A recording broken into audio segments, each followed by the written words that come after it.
So the Brooklyn Nets have officially traded for James Harden. It's been something that's been rumored for not a year and a half, a month and a half or 2 months. And I made a video about it originally. My takeaway was I don't know what I want, honestly. I didn't really lean one way. I kind of leaned towards I wanted to keep the depth and see how it went. The Nets now are 6-6, I believe their record is, a 500 team. They've had games where they've looked excellent and games where they've looked like crap and they can't rebound. They don't know how to box out. Second chance points are crazy. They don't know how to rotate the shooters. Their defense is terrible. Now, you can say, what does James Harden do for helping your defense? And I would answer, not much. So does this trade help the Nets' weakness right now? Not really. And you're getting rid of Jared Allen, who's one of by far the best rim protector on the Nets. So this trade has the potential to not only, it's not just going to help them because James Harden's a superstar, but it also can hurt them in some areas, especially on defense. So I have to keep that in mind as well. But anyway, the full trade details: the Nets received James Harden, 31 years old, I believe, 2 years left on his contract, a third year as a player option, making a ton of money, but somehow the Nets afford this.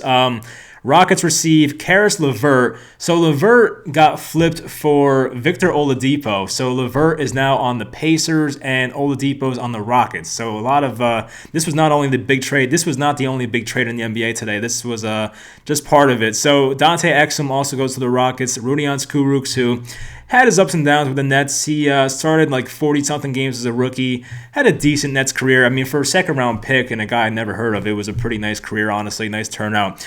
So here's the part that gets me as a Nets fan.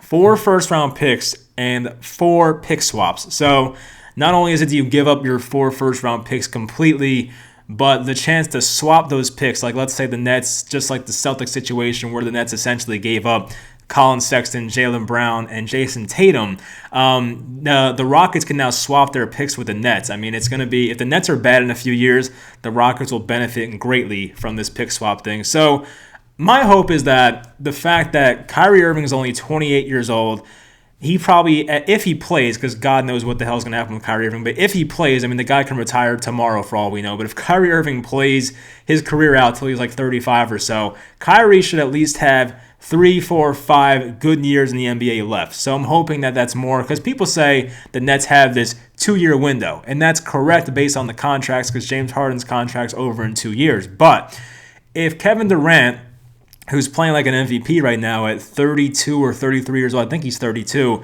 if he keeps playing like an MVP, not saying he has to do that for another 5 years, but if Kevin Durant can play at a very high level for another 5 years, then okay, hopefully he stays on the Nets for another 5 years and we get him at a high level. James Harden has to get his body back in shape because he does not look good right now. I mean, I think we all know that he doesn't, I don't want to say he looks overweight because, who am I to talk, but, for an NBA player, come on, man. I don't know what's going on with James Harden. Hopefully him getting traded kind of gets his body back in shape. You could tell he was kind of checked out with Houston. Hopefully this motivates him to get back into NBA shape and all that, but it's a little concerning. But yeah, so James Harden is a guy who I think can play for another 3, 4, or 5 years at a really high level as well. Yes, these guys are going to be in their 30s, but still, we see players, look at LeBron James playing at 37 years old. I know LeBron's a special case, but some players can play into their 30s at a very high level. Steph Curry is now 32. He's a different animal, though. He's a great shooter in the Nets. I mean, Kyrie Irving's a great shooter, but he mainly is great based on his ball handling and athleticism and finishing, which probably won't go away. I mean, some of the athleticism and explosiveness might go away, but my point is that hopefully for the Nets, it won't be more than just a 2-year window, as people say. And if it is, this trade will probably bite the Nets in the ass. I will say it right now. They have to win a championship. That's number one. I think everyone knows that. If the Nets don't win a championship with this core of Harden, KD, and Kyrie, this will go down as a colossal failure because you're getting rid of 26 or 27-year-old Karis LeVert, who has a very bright future, Jared Allen, who's 22 years old only. If you get rid of those guys and they go on to have decade-long, really nice NBA careers, then it's that was a waste. We should not have done that. And not to mention the draft picks involved as well. So the Nets have to hope this works out. And as a fan, I'm trying to buy in. I'm very concerned about the draft picks going forward. And no one can sit here and project what's going to happen in 2025, 2026, and 2027. But looking at the age of Kevin Durant and James Harden, you have to think, in the contracts as well, it has to slip into your mind, especially as a Brooklyn Nets fan. Do we not forget what happened with the Jason Tatum, Jaylen Brown, Colin Sexton picks that were supposed to be ours with the whole Paul Pierce, Kevin Garnett trade? I know it's different circumstances, and Pierce and Garnett were like 36 and 37 when that trade was made. But at the same time, as a Nets fan, it creeps back into your mind. And for the Nets, at least in my lifetime, I feel like since like the Vince Carter trade, they don't really make big trades that turn out in their favor. Like the Nets traded for Darren Williams. Okay, it worked out in New Jersey, but once they went to Brooklyn, Darren Williams turned into an average point guard at best, and it did not work out. Not to say Derek Favors or Enes Kanter, I think the pick was, ended up being great, but Darren Williams was not a great experiment for the Nets. The Joe Johnson trade, I love Joe Johnson, but once again, I mean, it took a lot of salary cap and all that to get him. The Gerald Wallace trade, Gerald Wallace's draft pick that we traded for him ended up being Damian Lillard. So Damian Lillard was a Nets pick, if you didn't know. The Nets, in my lifetime at least, since rooting for this team, when they make trades that are big, it usually does not pan out too well. So I'm trying to think of like the good ones. I mean, there have been good Nets trades, but like smaller trades. The big ones, though, like this one is, usually don't go well. But hopefully this is like an outlier. This is a different one. And as I said, if the Nets win a championship with this core, I can forgive all this. I can deal with losing for 3, 4, 5 years. Just give me a championship and I'll be a happy fan. That's pretty much all I can ask for. So this tweet on the bottom left has the current Nets roster because, of course, with Karis LeVert, Jared Allen, and Taurean Prince gone, it is a different looking roster now. So the Nets, I think, should have 3 roster spots open now because Kurucs as well is gone. So the Nets have Kevin Durant, James Harden, Kyrie Irving. Just stop right there. Big three, and this might be the most talented big three maybe in NBA history. Like, I don't want to sound like, an idiot saying that, but like just talent-wise, like I've always said, Kyrie Irving in my lifetime is a top 3 talent that I've ever watched. He is unbelievable. Kyrie Irving, head case, I get it, but just talent-wise and what that guy does with the basketball in his hands, unbelievable. Kevin Durant, I mean, top 3, 5 talent in basketball. Yes, the 6'11 frame helps him, but just talent-wise, incredible player.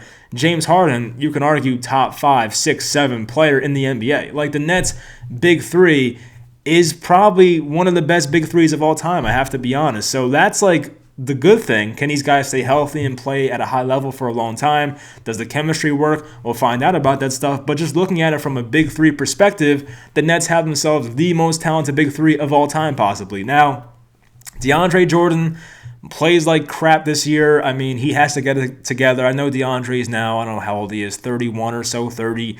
He has not looked good. He's looked lazy. He's just not rebounding the way he wants to. He's not banging bodies down low like he used to. He's good on the alley-oops, I'll give him that, but that's about it. So DeAndre Jordan has to get better with no more Jared Allen here. Joe Harris, he's my favorite net. I love Joe Harris, but he's making a lot of money as well.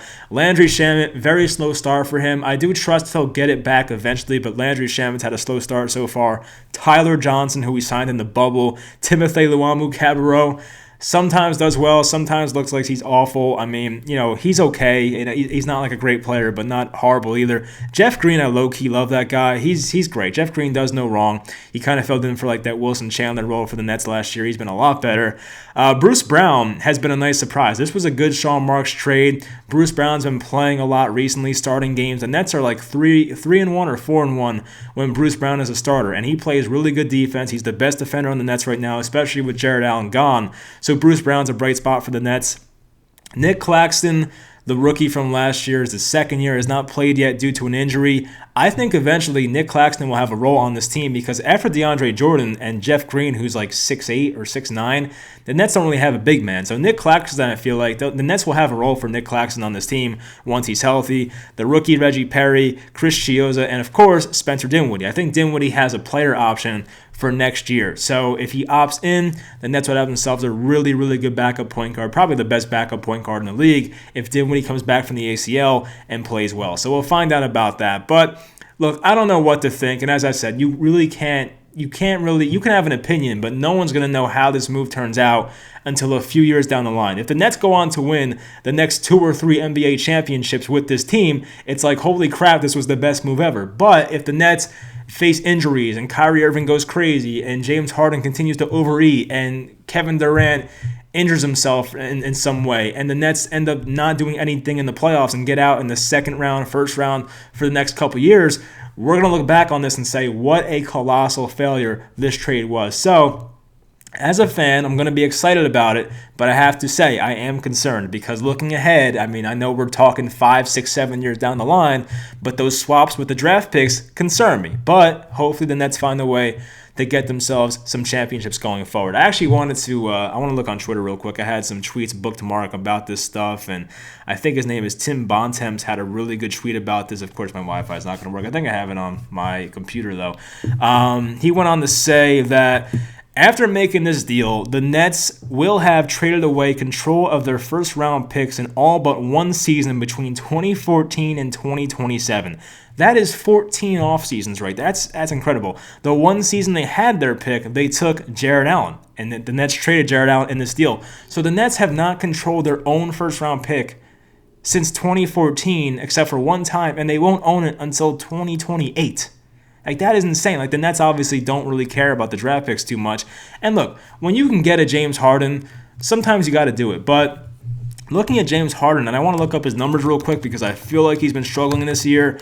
Am I a little concerned? Yeah, because this isn't the same James Harden that was winning MVPs and scoring 35 points per game. So James Harden so far this year, he's averaging 24 points, 44% shooting, but 34% from three. I mean, not too great. That has to get better.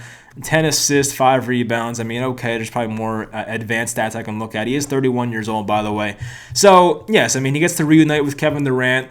How does Kyrie Irving feel about this? I have no idea. And Kyrie Irving's a different topic. You know, the Nets have to get him back. The Nets, look, they could win a championship without Kyrie, but having him makes such a difference. And as I said before, he is one of the most talented players this game has to offer. I would really like to have him back. And as I said, I try to defend Kyrie Irving. I try to be fair and objective.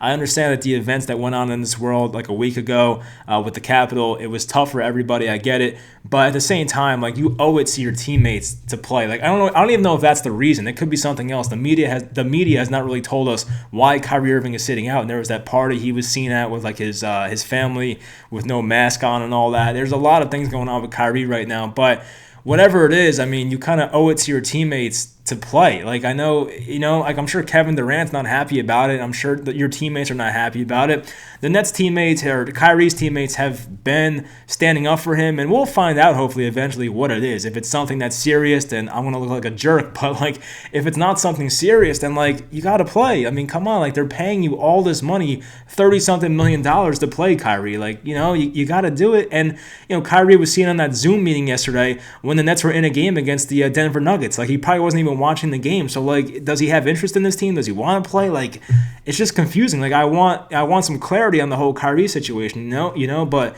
we'll find out. I mean, it's just frustrating right now. But the Nets do play the Knicks tonight. I don't know who's going to play. They probably have like 7 or 8 active people on this team, so maybe some more Chris Chioza action. We'll see some, Reggie Perry possibly. We'll see some Jeff Green, of course. Tyler Johnson's been out for a while, so I don't even think he's going to play. But we'll find out. I do want to beat the Knicks. But, yeah, I mean, look, my reaction to this trade is we'll see. That's pretty much all I can say. I want to be excited because James Harden, as we know, one of the best players in basketball. But me being a forward-thinking type of guy, which is like why I wasn't too pissed going back to football at the Eagles for tanking that game. I'm a forward-thinking guy. What helps your franchise the most? If the Nets struggle 5 years, 6 years, 7 years down the line, just like the Celtics trade, we're going to look like morons. But the Nets have to win a championship with this core. We have to, find a way to get to the finals, overtake the Lakers or whoever is in the West right now that's doing really well. The Nets have to find a way to do it. So if they do it, that's fantastic. I'll be happy with the championship or championships, hopefully. But we'll find out. Let me know in the comments how you feel about it. I'm going to miss Jared Allen. I don't even think I had, I just want to say, I said it on Twitter, though. I thank Jared Allen and Karis LeVert for everything they did for the Nets. The Nets, before they got here, even, their rookie and sophomore years, the Nets were in such a dark spot or a dark point in their franchise. The Nets were winning 21, 22 games every year.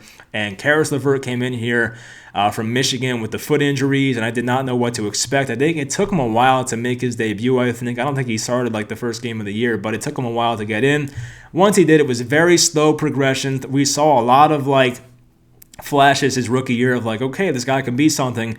His jump shot got better. It's never going to be like amazing. I don't see Karis LeVert ever being like a 43% three-point shooter, but he has shown that he can create, he can drive to the lane, create for other guys, be a pretty good defender. And Karis LeVert, I mean, what is he, a top 30, 40 player in the NBA now? So he's worked himself up to a really good NBA player. I'm happy for the guy. He's a homegrown net, so I like that, of course. And Jared Allen came in, as I said, as like a 6'11 string bean type guy who put on muscle. He's put on 14, 15 pounds of muscle since being in the NBA. One of the best rim protectors, in my opinion. You can tell the difference from 2 years ago in the playoffs when he struggled with Joel Embiid, and then the other night he was basically just doing whatever he wanted against Joel Embiid. He has definitely gotten a lot better, Jared Allen. So it seems like the Cavaliers, him, Andre Drummond, Larry Nance, they have themselves some good big guys over there. So we'll see what the Cavs do. But I will miss those guys. I will miss Karis. I will miss Jarrett. But if the Nets win a championship or 2 or 3 with this core, I can look past it. But I will miss those guys. I thank them for what they did for this team. Rodion Kurucs, thank you as well. Taurean Prince, I'll admit, I was not a big fan of yours, but I mean, he has played well the past few games, so I'll give him that. It was a nice ending for the Nets. I'll put it that way. But yeah, that'll do it. Leave in the comments how you feel about this move. I hope it, turns out well for the Nets. But thanks for watching, and I'll talk to you guys next time.